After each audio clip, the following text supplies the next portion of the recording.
Alrighty folks, so you guys know that I'm a huge fan of Geissele products. I got a couple of their Super Duties and parts galore across a whole bunch of different projects that I've worked on over the years.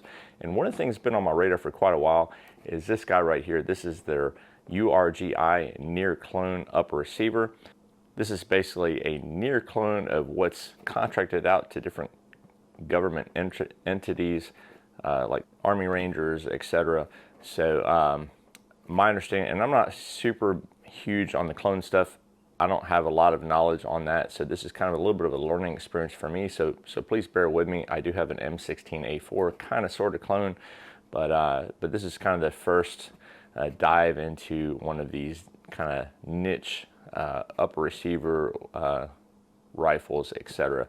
So Geissele does offer this in a 10.3 inch and 11.5 inch, as well as a 14.5 inch.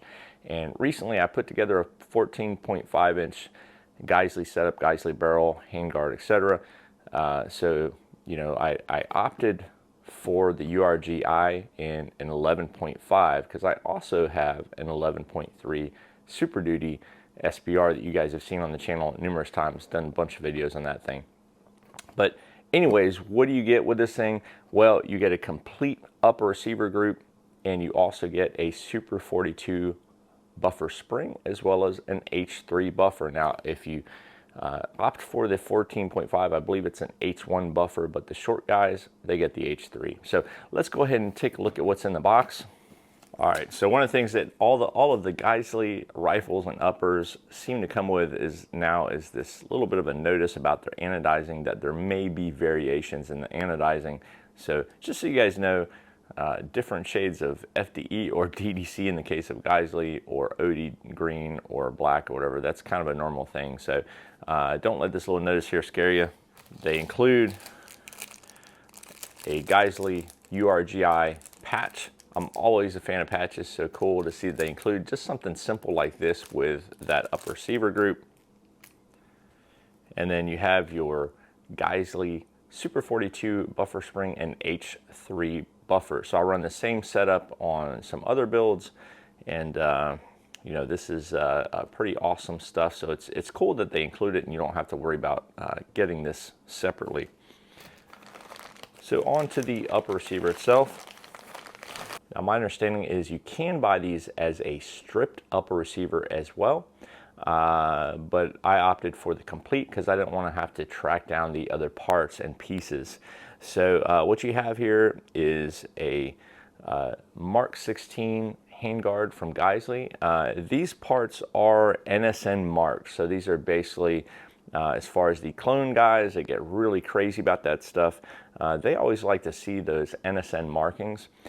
So it comes with the Mark 16 rail. It does have the steel inserts for the QD attachments here. So that's an improvement that they did on their later rails. I've noticed pretty much all the newer rails are coming with that now.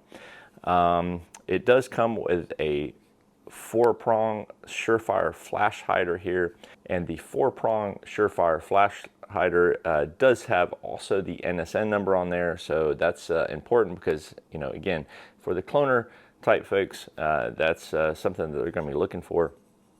And then the charging handle is their airborne charging handle, and it is also NSN marked. All right, so why is this considered a near clone? Well, it's a little bit of, from my understanding, it's just a parts difference for the most part. So my understanding from my little bit of research that I've done is these upper receiver group improved originally came with a Colt upper receiver, and then also a Colt barrel and a Colt Mark 12, I believe it is, gas block. So this has the Geissele barrel and the Geissele bomb-proof gas block installed, and my understanding is it's actually a better barrel. I thoroughly enjoy the Geissele barrels that I have, so I'm okay with that, because that's kind of under the surface. You know, as far as the upper receiver, it does look the part, but if you're one of those like really meticulous folks looking to do an exact clone, that's why this is considered a near clone, because it's not entirely clone correct in that regard. The other thing that is also different from my understanding is going to be the bolt carrier group. So this is Geissele's Reliability Enhanced bolt carrier group. These are phenomenal bolt carrier groups. They are truly some of the best out there, in my opinion. And you know, an original one with a Colt up receiver would probably have some sort of a Colt bolt carrier group, in my opinion. So yeah, so pretty cool up receiver here. Let me flip it around so you guys can see. There is the NSN number. Now, I've also heard from talking with one of my buddies that the NSN number on some of the URGIs, the NSN number was omitted. So I'm pretty happy to get one that's got the NSN. I mean, for me, it doesn't really matter that much. I'm not sure how I'm going to go with this thing. Doing a little bit of research as far as how these can be configured. I mean, obviously, it should have a Surefire RC2 out on the end. I don't have one of those. So if I want to really make this work as it's intended, I need to pick up a Surefire RC2. And if you know about the Surefire stuff, they're quite pricey from the get-go. So this kind of project is going to take quite some time, just due to some of the expenses involved. So I may slap it on some of my other lower setups just to run it a little bit. I hate to pull the Surefire 4-prong off of there to run one of my other cans, but maybe I do that, or maybe I get a hub adapter, but I hate to spend the money on a hub adapter if my ultimate goal is to get the RC2. So if you guys got any thoughts on that whole deal, please let me know.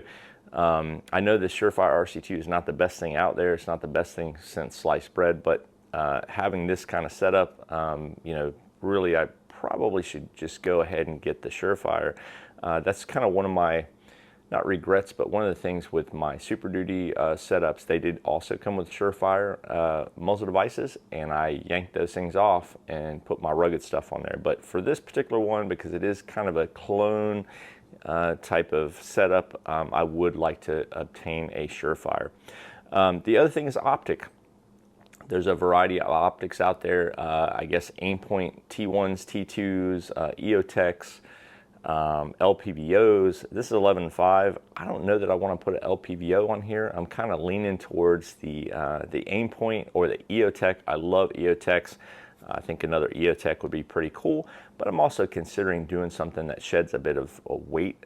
This is, you know, a little bit of weight to it. Geissele handguards are rock solid, beefy, but they tend to be a little bit heavier than some of the other ones. So yeah, again, any questions or comments on that, suggestions, if you will, on optics selection, please let me know. Has anybody done a clone project like this from start to finish? Anything that you've learned? I've been watching a ton of videos, talking to people and stuff like that. The other thing is the lower half. If I want to do it correct, I'm going to pick up a Colt. If I want to kind of just continue on the Geissele theme, I need to source a Geissele lower half. As far as triggers, my plan is an SSA or an SSAE. And then for the furniture, I saw a variety of furniture, Magpul. I'm probably going to go with the SOPMOD B5 stock and grip.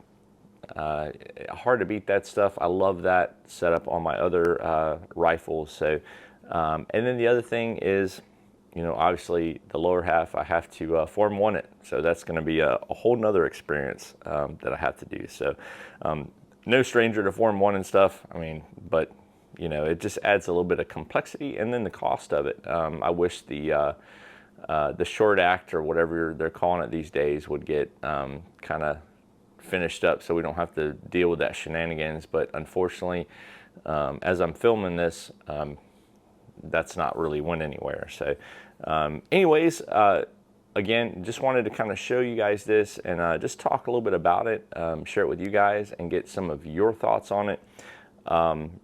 This is something I've really been looking forward to doing for quite a while. I know some of my friends have went the URGI route, and you know, they really love them. So I'm a little late to the party, but better late than never, as they say.